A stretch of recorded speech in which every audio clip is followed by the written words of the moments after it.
It is 9 p.m. and I assure you, it is a quiet before the storm.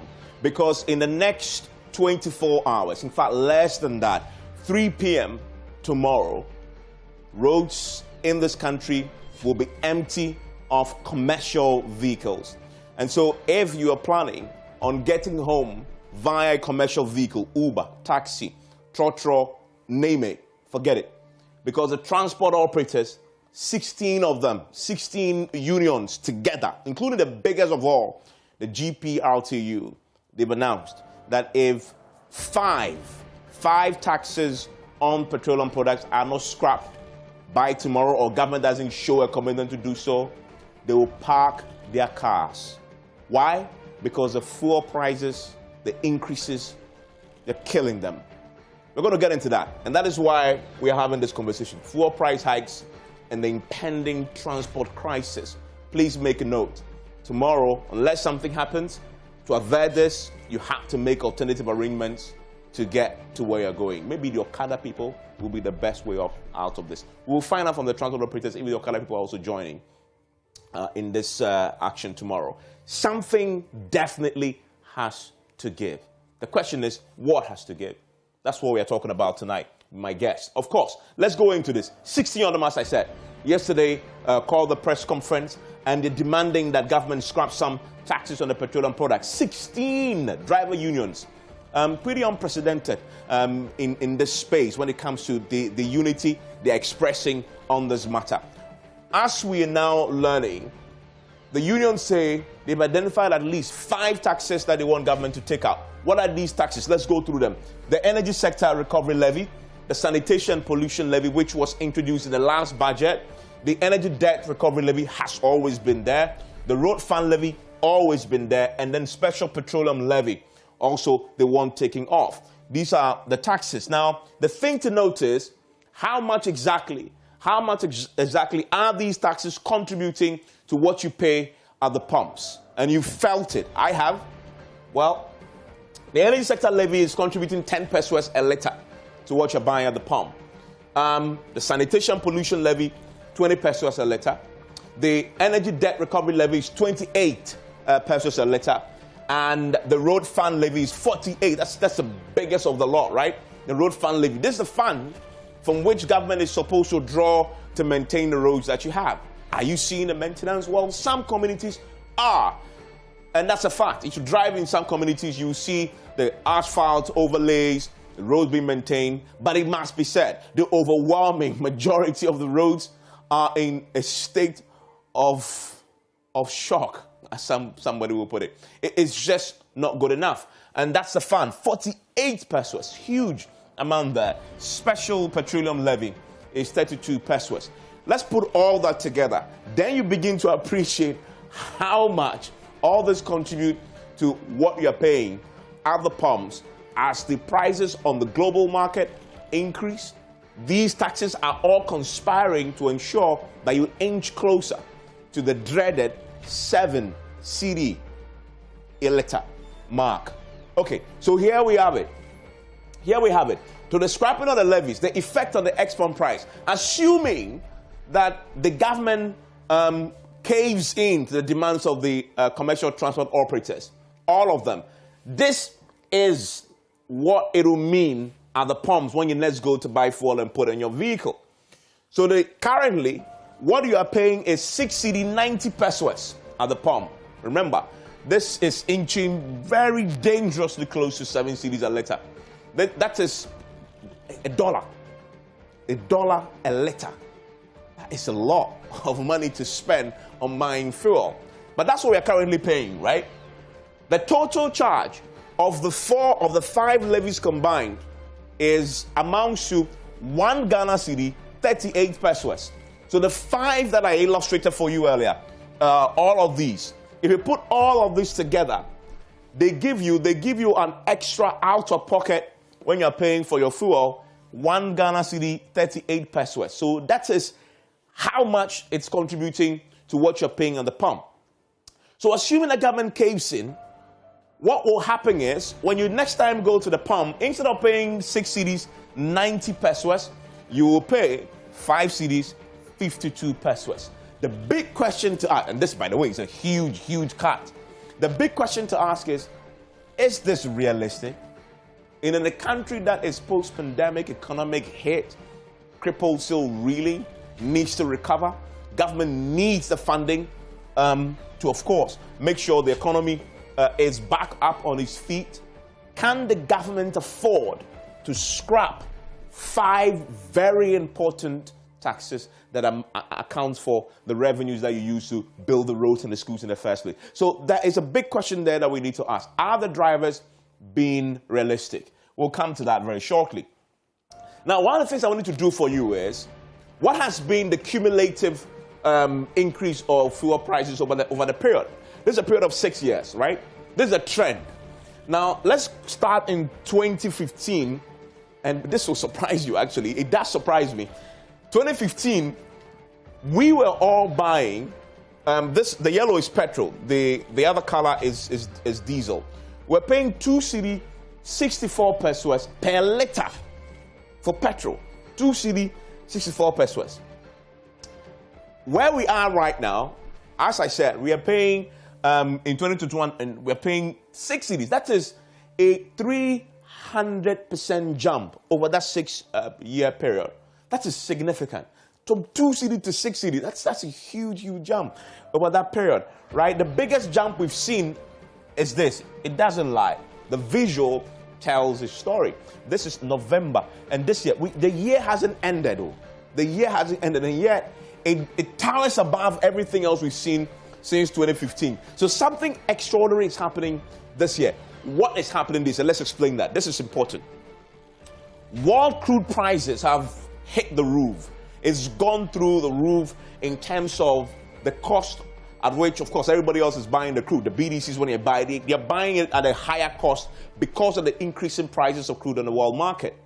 Now, the thing to notice, compared, and you see, along this graph here, this 2020 appears to be one of the lowest if you compare to the rest of the years. Why? Because when COVID hit, remember, the price of crude dropped quite significantly. At the point, it became more expensive to store the crude than the crude itself, right? Because it just went so low, and so we, of course. But the question has become, it was almost always certain to happen that the prices will go back up. And OPEC will make sure of that, which is what we've seen, gone back up. And it's going to probably climb a bit further, as has been predicted. So that is what is accounting fundamentally for this. But it has to be said, this is also because government of Ghana, because they need to raise funds, have decided, in addition to the crazy increase in the world crude price, have all this huge amount of taxes that they've also put on it, right? And so when the world prices hit, this hit in, and then you have that. So whereas government can control the world crude price of crude, they can't control that. You simply go to Parliament and say, Parliament, I don't want to do this anymore. Well, we found that the government can do that because they have scrapped, they have decided to suspend 2 of the levies already. So it's in government's purview to do this. Will they? Is a big question. And again, if you look at this year, this is just focusing on this year, as I've illustrated to you already. You begin to see November 7th, this is how far it's traveled. And you see how sharp that line is in November this year. If you come from January, can you imagine that in January, we're buying petrol at 4 cedis, 86 pesos, and that within a short space of 10 months, we moved from 4 cedis to 6 cedis. That is a lot. That's a huge jump. It's a huge, huge jump there in a year. We'll come to that very shortly. And so this tells you the increasing fuel price. This tells you the story. So between January and November, this figure here, we've seen a 41.97% jump in what we pay for petrol at the pumps. This is huge. This is huge. This affects everybody in Ghana. This is the only thing that affects everybody because of commercial drivers who say, we can't bear this anymore, we're going to pass it on to you. That is when it begins to become a real big crisis. But that's it. This is big. So we're going to talk about this. As I have illustrated, something has to give. What will give? But of course, the workers' threat and ultimatum is ending 3 p.m. tomorrow. They are joining me here for a conversation. The Road Transport Coordinating Council will speak to us also, and we'll get to the bottom of this. Stay with us.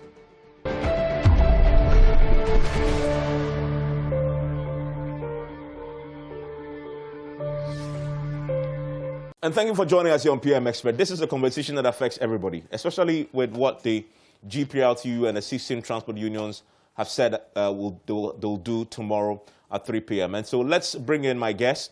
Joining us via phone right now is Imora Abbas. He's a spokesperson for the Ghana Private Road Transport Union. Also joining me in the studio is a man who used to be one of us, and then he's cross-carpet a bit, but he's a bit of everywhere. Adakabe from Pommanso, grateful that he could join us. He's the general manager of VIP John Transport. Okay. Us in the studio. Grateful that you could join me, Adakabe. Thank you very much. Also joining us is Kwesi Kwachi. He's a member of the Ghana Road Transport Coordinating Council, plays a very important role in announcement of new fares and the negotiations that leads to that. David Agboado will join us in the studio very shortly. He was also part of the press conference that was happening yesterday. He's a spokesperson for the National Concerned Drivers Association. Also yesterday at that press conference was the Uber Drivers Union. They have also come together to join that. Kojo Poku is an energy analyst. Always a pleasure to talk to him. Kojo, I'm grateful that you could join us also. So let me start with you, Mr. Abbas, then. Since your press conference yesterday, I spoke to you on my show on radio. The Deputy Minister was on, promising that government will engage. Have you been engaged? Has anybody from government called to say, come, let's sit and talk? Yes, good evening to listeners, and thank you very much. Yesterday, after the press conference, the Transport Ministry invited our leadership. They met, and there was a presentation. And he requested for presentation that, yes, he has heard our grievances and that he is pleading we should document everything on paper so that he can also move it further, maybe to a higher office for consideration. So an emergency meeting was organized this morning among all the private transport operators. We met and we said, wow, our house is on fire. And if somebody says he's going to provide us with water, we don't care if the water is clean or dirty. We just want to make sure we quench the fire. So if that is what to make sure our grievances shall be considered, then why not? We are agreed and we'll prepare the press conference we did yesterday in a petition form to the minister through the transport minister.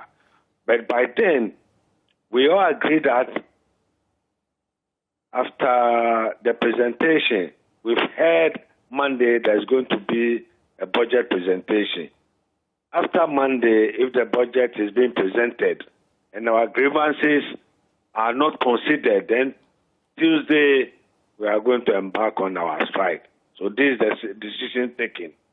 Just this evening, I've heard the budget presentation has been shifted to Wednesday. And I'm not in the position to say we have to shift it to Thursday, but tomorrow we have our leadership, all of us have to meet and consider if we have to wait after Wednesday, because we are just interested in reducing the fuel prices so that all drivers will work happily and make sure they get something out of the hard day's work. So, are you confirming that the threat to withdraw services tomorrow has been postponed? And that is not a threat, but we have postponed it till Monday that we heard budget is going to be read. And we said we are postponing it to Tuesday. If Monday our grievances is not considered, then Tuesday, nationwide, everybody has to embark on a sit-down strike. So just for clarity, what the GPLTU and the other 15 driver unions you're expecting to hear in the budget is that these 5 taxes have been scrapped and removed? My brother, I saw you making the demonstrations. You saw it yourself, and you've seen how things have gotten very bad from bad to worse, I would say. We are suffering, my brother. We can't breathe. Drivers in the country, we can't breathe. We need a breathing space. We only want the price of fuel to be reduced so that at the end of a hard day's work, we can get something home. Okay. My name, I'll plead with you. Next time, kindly make it ABBAS. It's being called with power, Abbas. So I like next that. time you correct it for me. I will. I'll let them add the extra B to it. But thank you. Stay with me, please, Mr. Abbas. Okay. Okay. Adakabra is with me in the studio. Okay. So that's the story of the GPLTU. What's the story of the VIP, John? Oh, well, VIP John Transport is in fleet management. We have How long? How many? In excess of 700 coaches. Oh, that's a lot. And then taking delivery, average 40 new coaches every year. Okay. So obviously we are buying so much. But the point still remains that statistically, VIP looks at it from the beginning of the operation of VIP in, say, 2009. We are selling a ticket Accra to Kumasi on the executive coach, 15 cedis. And at the time, the brand new Kia coaches that we were using, we used to buy 300 cedis for a full tank. That's for petrol? Diesel. Diesel, okay. And that could embark on a trip of Kumasi to Accra, Accra back to Kumasi. Oh, I see. Yes. So a round trip. A round trip. And then an extra one, because you go, you come, and you go, you come. Yes. So the 300 cities could do that. And now that same coach, the Kia Grombed, we are charging 60 cedis a trip to Kumasi, and we are buying 1,600 cedis. So from 300 cedis to fill the tank in 2009, you're now doing 1,600. And then the charges from 15 cedis to 60 cedis. So obviously, you've added 45 cedis to the charge. But there is an extra 1,000 cedis. Extra 1,300 cedis to the cost of fuel. But I believe VIP is just about hovering above water on the basis of the strength of the fleet, because we are not earning so much from the operation of, say, Accra Kumasi, and then you do a distance of, say, over 500 miles from Accra to Bolga, Accra to Boku, and you are charging 160 cedis. So you realize the extent of maintenance cost, and even today we took delivery of some buses from the harbour, and we used to pay 600,000 cedis, no, 600,000 cedis. Per bus? Per bus. 600,000 or 60,000. 60,000, I mean. But that's a lot. But that's still a lot. But today we are doing it 110,000. Wait, you're spending 110,000 just for to clear a bus. To clear a bus. Wow. So you are paying so much. In fact, given the current situation, the directors of the company needs to be commended. They are so conservative, and they believe that any action from VIP could really put the economy in dire straits.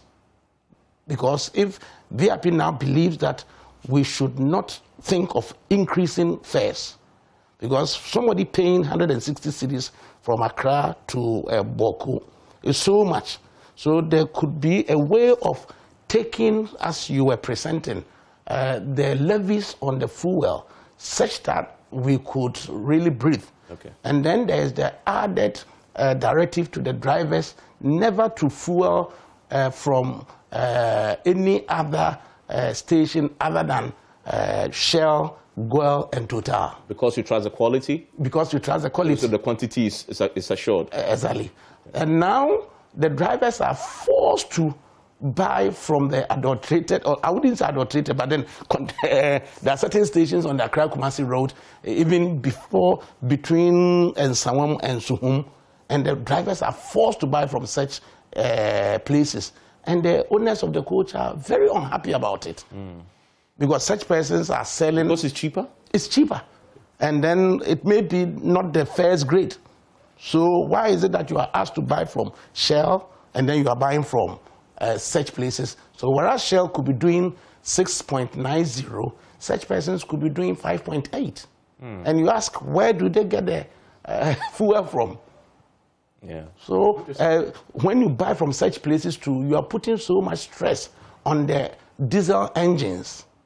And in the end, you could not recoup the investment you've put in the bus. So, Dakabre, what you're saying is that as far as VIP is concerned, you're absorbing the cost of the prices that has gone up at the pumps.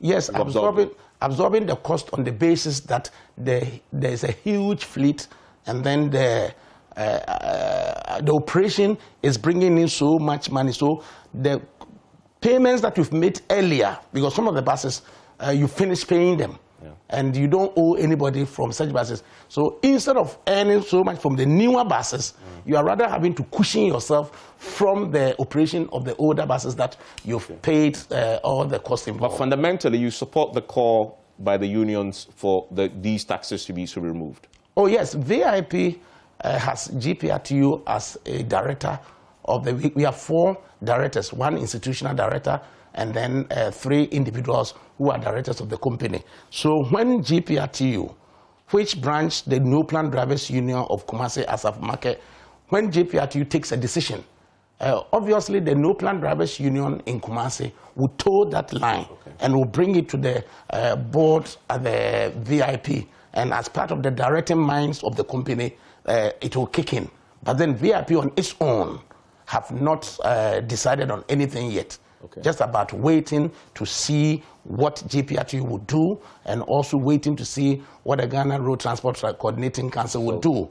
But we are mindful that given the strength of VIP, we wouldn't want to do anything that further aggravates the dire straits we have find ourselves now. So if the GPRTU had gone on this protest tomorrow to say we're going to park our cars in protest, now they've said they suspended, they are waiting for the budget. You're saying the VIP would have parked their cars too for tomorrow? No, VIP as yet have not received any directive from the GPRTU because if GPRTU even takes a decision, the No Plan Drivers Union have to adopt that decision and then bring it to the table of VIP. Then you will see the GPRTU and 3 other directors. And it remains to be seen whether those 3 directors would go by what GPRTU director would propose. So VIP is an independent-minded fleet manager. But then we are mindful whatever we do could further aggravate the situation we find ourselves in. Kojo and Kwesi, please stay with me. I'll come to you shortly. But a quick word to you, Mr. Abbas, with GPRTU. You have the right to increase your fares to match the fuel prices you're buying at the pumps. I haven't heard you say that's an option you're exercising. You almost are putting all your eggs in a basket of government scrapping the levies. What do you say to that? Thank you very much. And I thank my brother Adakabre. He's a very good friend of mine. I thank him very much. And the problem is we are all Ghanaians. We're in the country. We're seeing the hardship in the country. People are suffering, no jobs. And even the holy 13% that we brought somewhere in June has even brought our business down. So the way we've been operating has been reduced. So we are very mindful in the way we handle our clients, who are our customers. We've decided that the current economic situation in the country, we have decided not to increase lorry fares now. Okay, we have researched and find out that there are some possibilities in reducing some of the taxes that we have presented. We are still going by it. Interesting. So you rather park the cars if the fuel prices, if the taxes are not removed, than increase prices for customers? That's exactly what we are saying. Okay, that's a very interesting view there. I want to bring in Kwesi Kwache, who is a member of the Ghana Road Transport Coordinating Council. Mr. Kwache, thank you for staying with us. Let me ask you, you've heard the demands of the transport unions. What's your reaction to it? Yeah, thank you very much. My greetings to your viewers and listeners. Please, can you hear me? I can, yes, sir. Oh, okay. I guess it's a new wave that is going on. Maybe we've been doing one thing all the time, and this is the time we want to change the goalpost and see the outcome.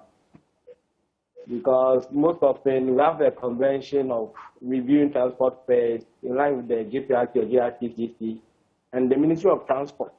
So this is the first time we are coming up with the proposal. I haven't been part of the discussion yet, but I believe it's a good discussion that when it put before the minister, he may also take a cue from it and we'll see where it will get to. So the coordinating council, you back the removal of the taxes. I am not in the position to say the council backed it because the council have executive. Mm-hmm. I've only been an active member of the fuel review committee, but for the past year, I've not been on that committee. So the council position, and again, as Adakare said, it has not been official. None of we, the council members, has been written to. So that whether we will agree with the position taken now, and even if it is an official position for the GRTCC, we are yet to know. It has not been communicated. Perhaps because of the proposal they have from the ministry, they may want to table it before the minister, before a formal communication will be given to us. Kojo Poku, let me bring you in. Is it realistic, the demands that the driver unions are making? Of course not. How can that be realistic? I mean, you are living in a country where you want roads done, you want education, and we are in a deregulated market, and you want 5 taxes scrapped. Let me say something. Look, let's say even 3 of the taxes they want are scrapped. Let's go for the energy fund levy, which is 1 pesewas. Let's go for the sanitation and pollution, which is 10 pesewas. Let's go for the energy sector recovery, which is 20 pesewas. That gives you 31 pesewas. Today, there are filling stations selling at 6.6. And Adakabra sits there and says that they only buy from certain stations, which is Total, Guel, and other stations, which are selling at 6.9. It is your decision to buy at that price. Okay? VIP has 700 VIP trucks. Do you know what it means if they go to a company like Zen Petroleum to give them fuel, who can give them 6.65? But it's also it's also about qualities, you know. He mentioned the point. It's not true, my brother. Let me state this on record today. It's not true. If anybody today thinks that a filling station has adulterated fuel, report that station. It's not true. The reason we all have to pay the fuel marking margin. Okay, there is a fuel marking margin which makes sure that the quality of products on the market is the same all the way. If you have proof that a filling station has adulterated fuel, it's a crime. Report him.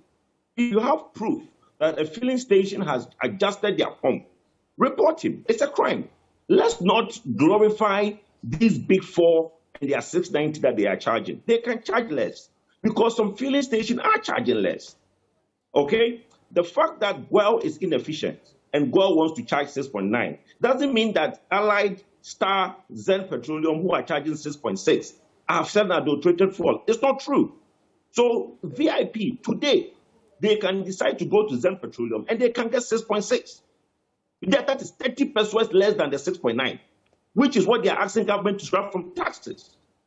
So it's a deregulated market. Let's play the price against each other. The only reason, if Guel, Shell, Total sit and hear from Adakabre that we only buy from these stations, they are happy. Why would they reduce their prices? But if they know that even VIP, for me, I'm very surprised they don't have their own dump site, okay? Because the number of their fleets, they should be a bulk customer so that they can have their own dump site, negotiate their own prices, and for their own cars. And they can get it cheaper than what they are buying from these companies who are cheating them. So it's a matter of let's use our strength to force these companies to bring the price down. We are always trying to beat government like a piñata, okay? Reduce tax, reduce tax, reduce tax. GPRTU, instead of boycotting and putting their cars down, should boycott these big fours and patronize fuel stations that are selling 6.6 and 6.65, because they are good filling stations selling good fuel, selling at 6.65. Okay, but very interesting input there. Stay with me, Adakabre. Oh, well, I would say that as a fleet manager, we look at decision making seriously. There's a case of contaminated diesel, a case of adulterated diesel, and then we are well aware of the content, the sulfur content in some of these. You said that is criminal, so report them to the MPA. No, do we really have the time to go snoozing on somebody's business? We don't. All that we are saying is that these fuel stations that I've mentioned, Shell, Total, and Gore, they have published what's in there. And we are also mindful that having paid so much to import, I mean, I'm looking at, say, $250,000 for a brand new Marco Polo and paying 120,000 cedis house duties. I have a responsibility to protect the diesel engine in that coach. And for that matter, if I have the literature from these companies that I'm talking about, I am better off than having to ask drivers to buy from wherever they see it, and you are not too sure of the source. And then why was it that the National Petroleum Authority were asking dump owners or petrol station owners to change from the metal tanks to the fiber tanks? It is because even underneath, water can sieve through, and then you could have a contaminated fuel from that angle. So why is it that we would not go for where they have taken the view to protect the fuel, such that when we also buy from them, I don't think it is a matter of VIP having to take a decision to do something that should force another private entity. The case simply is that VIP as yet would be so liberal to do things that will protect the economy of Ghana. Because with this huge fleet, if we do anything that becomes hostile, at the end of it all, if we go down, we also go down. Where would we take our buses? Yeah. So we take that view, holistic one indeed, to ensure that we cooperate with the system. But at the end of it all, we also need to protect the investment that we've made. Mm. Let me bring Mr. Abbas. Mr. Abbas, so talk to me about the suggestion. Oh, I think I've lost Mr. Abbas there. Let me bring in Mr. Kwacha with the Road Transport Coordinating Council. What do you make of the suggestion, Mr. Kwacha, whether we've just had there from Kojo? Yes, I think it's a brilliant submission, because at the end of the day, the petrol industry has been deregulated, and after the price has been fixed, it depends on whoever the oil marketing company, they chose the price they have to sell their product. And it will be unfair for anyone to perhaps sit on a national television to say that perhaps they are selling adulterated fuel. That one, I take exception to that. So it's a choice. If you believe so much in other... Hello, Mr. Kwacha. I think we may have lost him there.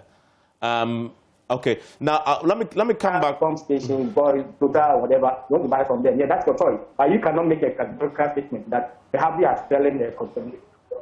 Yeah. Yeah, I mean, but Mr. Kwacha, we know in this country. Yeah, sorry, I can hear you. We know in this country, we're talking fundamentally about the cost of fuel. Everybody else is buying it from the same market. The crude, everybody's buying the same price. You say it's deregulated. But in this country, we know that if the monitoring is strong enough, isn't it unfair to expect the private company to be verifying the quality of fuel? Shouldn't this call go to the MPA? Because we all know this adulterated fuel is real, is it not? Yes, it could be real. But hey, go to Okanshi right now. Go to Mokola right now. Go and check the price of tomato of the same quantity. You may have a different prices for them.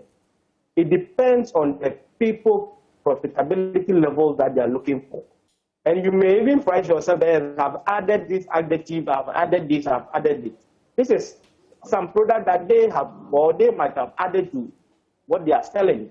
And it cannot be, it shouldn't be a problem for another company who may want to sell at the MPA has given to them. So that could not be a reason.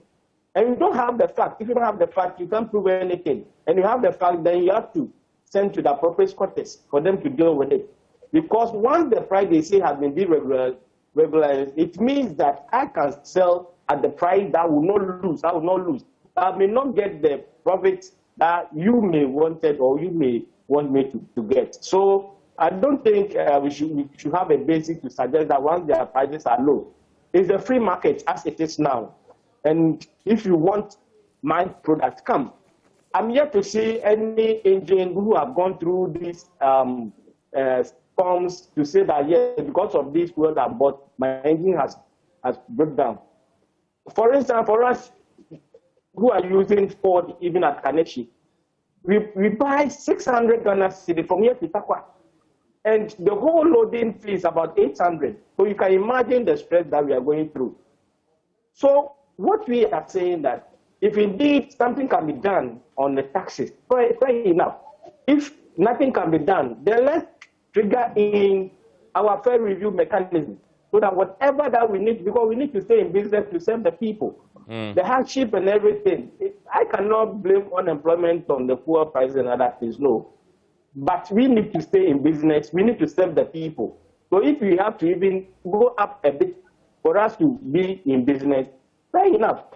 And everything, the convention for fair review and everything is still there. Okay, so what you're saying is, so what you're saying is that, sorry, Kojo, just a second, just a clarity. As a transport operator yourself, you just mentioned, you say that another alternative for you, for your colleagues to consider is increasing your fares, as simple as that, passing it on. As simple as that, because we need to remain in business. We need to, the people are ready to travel. When you come and have the vehicles at my loading point, you bought it, irrespective of even the cost. But if there's no vehicle, what will you do? That is the comparison I gave to people who were saying that in those days that we're having fuel shortage, you may have the vehicle and there's no fuel. Now there's a fuel and the price is high. What do? At least you manage and go. Okay. Rather than having a cheaper fuel that you may not even get some to buy. Stay me, so Kojo. There are options that we can look at it. Kojo. Evans, let me say something quickly. And my brother Takabere should take note of this. What they use is diesel, not petrol. It's only petrol that, in terms of Well and Shell, they have the Efimax, and then Shell has the one with the high octane, which is for sports cars and newer cars. Okay? So what these big trucks are using is diesel. And in diesel, none of the filling stations are selling any higher octane. What Adakabre should realize is that where does all these stations take their fuel from? They take it from Bust and Tor. When you go to Bust and Tor, is there a tank for only fuel going to Shell? And is there a tank for Shell fuel going to only Total or Well? But based on historical evidence, that adulteration happens after the Tor and the Bust. Let me land. What I'm saying to you is that all the fuel comes from the same tank in Bust and Tor. All diesel in this country come from the same tank. Yeah, but that doesn't mean that after they've withdrawn it from Tor and Bust, in the process before it gets to the pumps, there is no adulteration in that. Is that if you have evidence of certain stations doing that, you can't make a cross statement that because these three stations are the ones you trust. If you trust them, then pay their prices. What it says is a deregulated. What I'm trying to say is that let's stop making it look like there is a price nobody can do nothing about. It's your choice to buy at 690. Somebody is offering 690. Look, I can get them VIP, a tank in the ground for 6.6 from tomorrow if they want. Clean fuel from Bust by Zen Petroleum. Okay? What I'm saying to them is that it's their choice to buy at 6.9. So they shouldn't now be looking at government to reduce taxes. Okay. Because if the government reduces 30 pesos, it's 30 pesos I can give you tomorrow. Okay, we don't want it. Bakojo, but fundamentally, there is consensus that the levies and taxes that we've accumulated on top of this is a problem. Isn't that the fundamental problem? No, it's not. It's not a problem. How is it a problem? Government. We don't pay taxes in this country. No, just a second. We don't. Just a second. Government to do the just a second. Government actually agrees that the taxes are a problem. It's the reason why they've suspended the price stabilization levy. It is a concession. The concession that no, let me tell you why, is a problem. Let me tell you why they've done that. Let me tell you why they've done that. The price stabilization levy is purposely to subsidize and cushion fuel prices. Some of us have been making the call that instead of suspending that levy, use the money that has been accumulated, the $1.2 billion that we are calling for, use that money to subsidize the fuel. Do not zero it out. Okay? They decide to zero it out. But the reason they can touch that levy is because that levy is predominantly and primarily for fuel stabilization, to cushion Ghanaians for fuel. Aside that, anything else, because bear in mind, the money accumulated from the price stabilization and recovery levy cannot be used for development in this country. It can only be used for one thing. It can only be used to cushion Ghanaians and subsidize premiums. So you can touch. Anything else, why would they touch it? My point to you is that government needs the revenue. So if they go and touch these subsidies, you have an option to buy 30 pesos cheaper. You don't want to, but you want government to reduce 30 pesos. Haven't we seen government reduce 16 pesos and the price is still where it is? When government reduces 16 pesos from the price stabilization recovery levy, the price is still where it is. No, but has that taken effect? It hasn't yet, has it? It has. Yeah. Yes, it has. Well, it has. Let me bring. You see at the pump 690. Let me bring in more Abbas of the GPL2. He just joined us back. Mr. Abbas, just before, we lost you briefly, but there's a suggestion there by Kojo Poku that GPL2 and others, we are talking about 6.9 a litre, right, at the pumps. Yeah. But there are filling stations that are selling lower than that at the pumps. Yeah. So you have a choice to make in deciding where to buy your fuel to save you some money. Isn't that an option to consider? Mr. Poku should stop the way he's talking. We are professional men. We've been using the vehicles. And we are telling him, like Mr. Adakabre said, there are some fuel which are not good, which has had effect on our engines. GPR2 recently, we bought some Toyota buses. And they were supposed to use, like Mr. Adakabre suggested, we have observed that Goel, Total Shell, normally their products are of the best quality. Instead, they were buying fuel from somewhere else. Most of our engines got spoiled.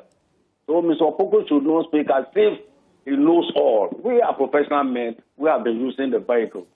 So please, Mr. Poku, let's educate the public well. Yeah, I mean, I get your... Everybody who listens come out with a clean decision that we are going to make at the end of it. I get your point, Mr. Abbas, but if what you're saying is true, and I don't doubt your professionalism because you drive the buses and so and the cars, you know what's happening with the fuel. If that's the case, why haven't you reported this to the MPA for action, especially when you suspect, so the MPA can go in and investigate? Because you can only raise your suspicions, back with the evidence if you have. The MPA is obliged as a regulator to go in and investigate. Why haven't you done that? We'll take this advice. We'll take it in good faith. We'll really take this in good faith. But I'm telling you, this is what is happening. My final question to you on this is also one that had come up. One of your colleagues from the Road Transport Quality Council raised it, that as for the taxes, it is not within your control. It is within government's control. But there's one tool that is it's in your control, which is the fare. The fare. You've said to me earlier that you've decided not to pass on the fare because it will burden the Ghanaian, your customers. So if you've decided to do that, then it's your decision not to increase fares and to make your margins. Is that a fair point to make? Mr. Kwache is my friend, and he knows is one of my bad friends. That is the slogan between me and Mr. Kwache. Yes. You see, he at times contributes from a viewpoint of an administrator who's not a driver. If he happens to be a professional driver, like some of us are, we wouldn't have come in that. We are in the digital world. We are moving forward. We've moved forward from the ancient calculations, ancient way of doing things. You should know that. If today we have realized that the business itself has dropped because people are complaining there's no money, and there is a way of dealing with it. We are saying some of the taxes that we put across, we have justified it. That yes, this and that and that and that could be scribed out. So I'm sorry when I heard him saying the way he speaks, I really felt very bad for him. So Mr. Bass, so if next week you do not hear the government has scrapped the taxes, and by the way, I must say, it is very highly unlikely the government will scrap the taxes. It's almost 100% that will happen. What will you do? What would the associations do, the driver unions do? Thank you very much. This is a very brilliant question. We haven't taken an entrenched position. All we are saying is we are suffering, we can't breathe. We've asked for certain things. Yes, of course, we are not saying by force all of them should be scrapped at the same time. My brother, we are in this country. Doctors embark on strike not once, not twice. And finally, what they were asking for were given to them. People died. What happens to them? We are not wishing that it happens that way. But we can't breathe. We can't breathe. We are suffering. We are dying. Drivers, we are pleading. We are pleading. And all we are saying is we haven't taken a entrenched position. It is our hope and belief that something good should come out of it. Adakabe, let me ask you finally. I mean, so back to that point, you don't have control over the taxes. You're just hoping government will listen to you. I mean, you know, you've been in this job for so long. You know that your request most likely won't happen than it will happen, right? So what's the alternative if it doesn't happen? Which is most likely? Well, I indicated at first that VIP, as a fleet manager, has not tabled any concerns that has to be looked at by the government. But then, also in the public space, there are suggestions that Ghana, as an exporter of crude, we are benefiting from the high prices in the world market, and we are having some windfall. And then we come down here, and the government, desirous of performing certain developmental programs, have put in some levies on the petroleum products. So it is the duty of the government to ensure that there is social cohesion, social harmony. But then, if there are no justifiable reasons why certain taxes should be kept, certain levies should be kept, and you leave it as it is, and in the vacuum of misunderstanding, certain decisions from individuals, private entities are taken, which bring about social unrest, whose responsibility would it be? So I believe in this instance, the government has to come out clearly and explain why certain levies are there and why we should continue to have them there, whilst at the same time we hear certain professionals also saying about the windfall that we are having from selling crude worldwide. Fair to say that as far as VIP is concerned, there's no immediate plan to increase fares? Yes, directors of VIP have not been asked to resolve on any price increase. Okay. So you are ready to, because of your strength and your numbers, you can take on the huge increase in the fuel prices? Oh, certainly. We are suffering, and there are complaints. But the company, as it is, as I said, so conservative to the extent that they want to also keep soldiering on with a view to protecting the economy as we have it now. Perhaps when the budget is read on Tuesday, if there are certain mitigations, it will be clearer. But for now, the directors do not have any thing on the table to resolve on any price increase of fares. Kojo, so I asked at the beginning, something has to give. We've talked about the bidding options. if the taxes and the way, if removing the taxes and the way to go, what for you has to give?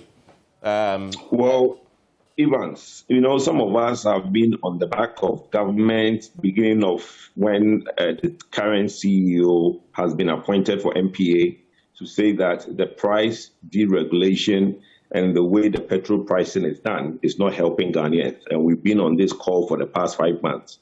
We've had instance where myself and COPEC has made submissions to MPA. There's a committee that has been formed to review the pricing and the deregulation regime that we have, because some of us think that there is a lot that can be done in the way the deregulation is done, looking at some options of capping the margin for the dealer and the OMCs, okay, because the dealer and OMC margin is not capped. Some of us feel that the OMCs and the dealer margins are too high, and there are other estimates in the price build-up that can be made specific, and it will bring some relief to Ghanaians. Okay, thank you. The 1.2 billion that is in the kitty for the price stabilization and recovery levy since January 2016 is also something that the government can utilize to bring respite to Ghanaians. Yeah. So those are some of the things that for us we think can be done. But the taxes, for me, I think is a long shot. I don't think we will be just basically biting our nose to spite our face to go for the taxes in petroleum prices. But I want to assure my friend Mr. Dakapre that, look, they should explore, because of their size, they should explore a bulk customer and have their own dam sites and negotiate better prices for their fleet. It will help them tremendously. Gentlemen, thank you very much. Adakabe, I'm grateful that you joined me. For your sake, I'm hoping that the budget would do some wonders for you, so I get my VIP, fare the way it is. Enjoy the rest of your evening.